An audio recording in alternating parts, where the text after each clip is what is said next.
Hola, ¿qué tal amigos? Los saluda Julio Hernández de Mundo Contemporáneo TV y les doy la bienvenida a una entrevista más. En esta ocasión tenemos con nosotros al licenciado César Alejandro Ruiz Jiménez. Él es director ejecutivo de la Fundación Aguirre Azuela Chávez Jáuregui Pro Derechos Humanos. ¿Qué tal, César? Bienvenido, ¿cómo estás? Hola Julio, muy buenas tardes. Muchas gracias a ti y a tu auditorio.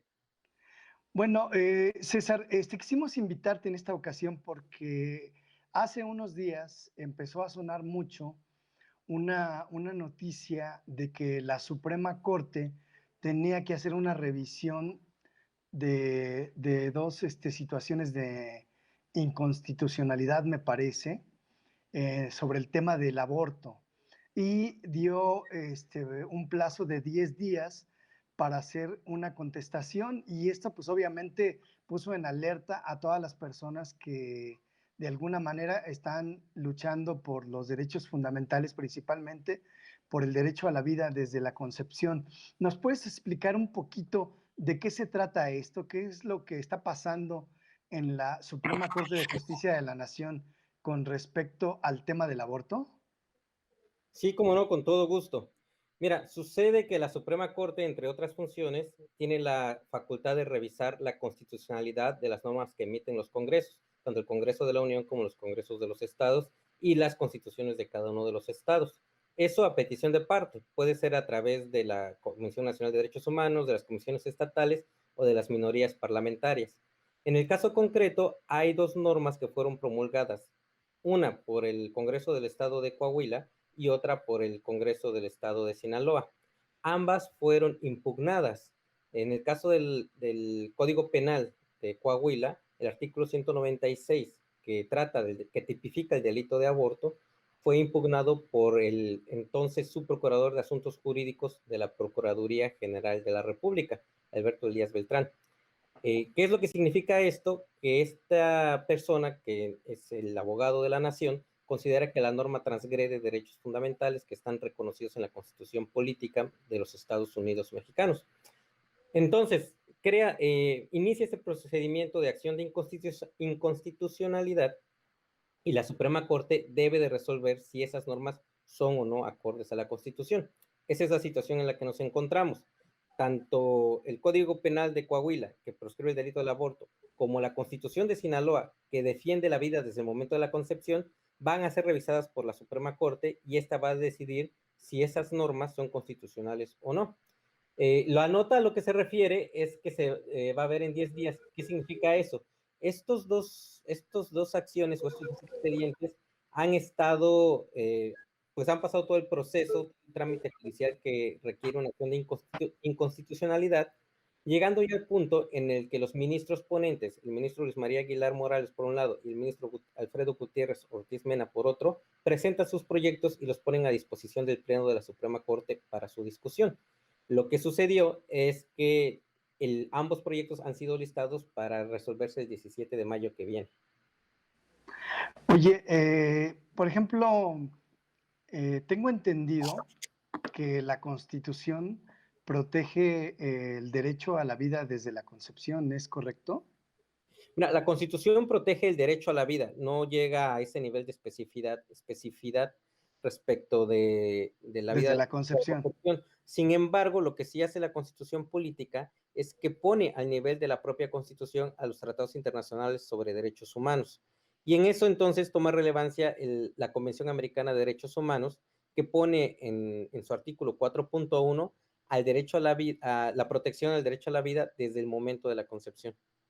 Entonces México está sujeto a estos tratados internacionales, ¿no? Y por lo tanto, pues esos derechos reconocidos a nivel internacional deben de reconocerse también a nivel de nuestro país, ¿no? Ahora, sí existe entonces el derecho a la vida, no está estipulado desde la concepción, pero otra pregunta, ¿en cuántos estados hay una constitución local que protege la vida desde la concepción? Porque eso sí existe, ¿no? Así es. En al menos 17 estados de la República, habrá algunos que todavía están en trámite, existe la protección de la vida desde el momento de la concepción. Sinaloa justamente es uno de ellos y esa adición a su constitución local es lo que derivó en esta acción de inconstitucionalidad que ahora se va a resolver en la Suprema Corte. Existen otros estados en los que también está en revisión este tipo de normas. Sin embargo, los que se van a resolver en la Corte son solo estos dos en las próximas 3 semanas. Ahora, según lo que tú nos dices, la Fiscalía General de la República habla de violación de derechos. ¿Existe en el país un derecho al aborto? La Fiscalía General, bueno, la entonces Procuraduría General de la República, lo que considera es que estas normas transgreden el derecho de la mujer a decidir sobre su propio cuerpo, transgreden el derecho a planificar a su proyecto de vida y a planificación familiar. Sin embargo, como bien dices, todo eso gira o parece girar en torno a la creación de un derecho al aborto. El derecho al aborto como tal no existe y no está reconocido en ningún dispositivo, ni local, ni federal, ni nacional, ni constitucional, ni en ningún tratado internacional. Ha habido algunos trabajos de organizaciones internacionales, principalmente bajo el cobijo de la Organización de las Naciones Unidas, que hablan de la posibilidad o de la quizás como urgencia en algún momento obstétrica de permitir el aborto, pero jamás se ha reconocido como un derecho y menos aún como un derecho humano. Ahora, aquí se habla, por ejemplo, del derecho a decidir de la mujer. Yo te Así. pregunto, ¿el derecho a decidir de la mujer está por encima de la vida del no nacido? Mira, esa cuestión, para empezar, habría que distinguir, porque estamos hablando en un escenario yo en el escenario del que estamos hablando y en el que más o menos va a decidir la Corte, es en un escenario de relaciones sexuales consentidas. En ese escenario, me parece a mí, y algunos abogados coincidirán conmigo, que el derecho a decidir se ejerce en el momento en que se realizan estas relaciones. Lo que viene después simplemente son las consecuencias de nuestros actos, que como cualquier acto jurídico nosotros tenemos que acatarlas. Si como consecuencia de esa decisión se produce una nueva vida, pues esa vida tiene sus propios derechos y se debe respetar. No existe un conflicto entre ambos. Ahora, los ministros tienen que tomar una decisión colegiada, ¿no? ¿Cuántos votos se requerirían de los ministros de la Suprema Corte para aprobar estas cuestiones de inconstitucionalidad? Claro. Mira, el tema de las acciones de inconstitucionalidad es que lo que hacen es expulsan a una norma del sistema normativo. Como es una consecuencia de gran calado, se necesitan al menos 8 votos de los 11 ministros que integran la Suprema Corte para declarar esas normas inconstitucionales. En este caso, entonces, 8 ministros tendría que considerar que existe un supuesto derecho a decidir que está encima del derecho a la vida para que tanto el artículo 196 del Código Penal de Veracruz como el artículo constitucional de Sinaloa queden expulsados de nuestro sistema jurídico. Si al Ah, menos 4 ajá. ministros de la Suprema Corte no coinciden con estos proyectos, coinciden en proteger la vida por encima de cualquier otro concepto jurídico, entonces estas normas prevalecerían. Ahora, ¿cómo hacen los ministros para esta toma de decisiones? ¿Ellos se basan en los casos que son impugnados o también escuchan a la ciudadanía en la toma de decisiones? Mira, en las sentencias finalmente son relativas, entonces tienen que basarse exclusivamente en lo que se les pone a su consideración.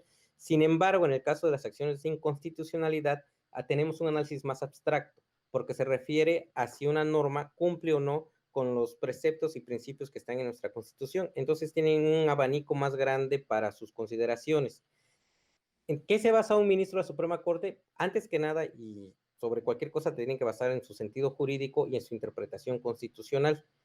En este tipo de cuestiones, sin embargo, también entra en juego lo que un juzgador considera que son los principios que rigen a la sociedad de la cual él forma parte. Entonces, es muy probable que también incida en su decisión, qué es lo que percibe un ministro de lo que la sociedad considera justo o no en un momento determinado. En este caso, si la sociedad mexicana está de acuerdo o no con el acabar con una vida solamente porque el bebé que viene en camino no es deseado por su madre. Ahora, por ejemplo, la gente que nos escucha en este caso, ¿la ciudadanía puede influir en la decisión de los ministros de la Suprema Corte y cómo podría hacerlo? Claro, mira, como te decía, los ministros resuelven conforme a su criterio jurídico. ¿Qué es lo que en qué podría incidir la sociedad? Podría incidir demostrando que lo que nosotros como sociedad prevalece en nuestro sentimiento de justicia es la protección de la vida. Si eso se llegara a demostrar, si llegara a los oídos de los ministros de la Suprema Corte, podría ser un elemento a considerarse respecto de cuál es la ética y la moral que rige en nuestra sociedad. Ahora, por último, estimado César, si los ministros aprobaran favorablemente estas cuestiones de inconstitucionalidad, ¿qué efecto tendrían a nivel nacional o a nivel de otros estados en cuestión al tema del aborto? Claro, si estos ministros fallaran a favor de la inconstitucionalidad de esta norma, significa que están fallando a favor del aborto, en el caso a partir de las 12 semanas de gestación, hasta las 12 semanas de gestación.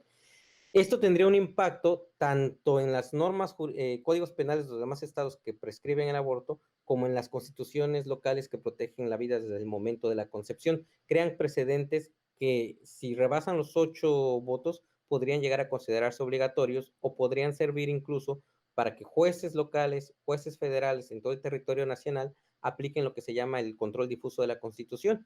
Y en ese caso, sobre la base de estos precedentes, dejar de aplicar las normas que protegen la vida desde el momento de la concepción. Entonces estaríamos ante un escenario bastante grave, pues, para todos los que defienden la vida. Pues yo creo que no solamente para los que defienden la vida, yo creo que para toda la sociedad mexicana, porque ahora sí que lo que está en cuestión, pues es la vida de millones de mexicanos en gestación, que de ahí puede surgir si tienen derecho o no a nacer, ¿no? Que eso es lo más grave. Pues mira, te agradecemos mucho, César Alejandro, gracias por tu tiempo, por pues ayudarnos a disipar todas estas dudas respecto a lo que está sucediendo en este momento en la Suprema Corte de Justicia de la Nación. Y ojalá y que los ministros que pues tienen este peso encima de esta decisión tan difícil, pues prevalezca en ellos el derecho de todos los mexicanos, sobre todo en su derecho fundamental, que es el derecho a la vida, ¿no? Desde la concepción. Bueno, pues te agradecemos mucho, gracias por compartir con nosotros y yo los invito a todas las personas que nos están viendo que le den like a esta entrevista si les ha gustado, que la compartan y que nos ayuden a difundir porque hay muchísima gente que no está enterada de lo que está sucediendo en estos momentos en la Suprema Corte de Justicia y el peligro que para México representa. Muchísimas gracias, César, muchísimas gracias a todos. Nos vemos en otra emisión más de Mundo Contemporáneo TV. Hasta pronto.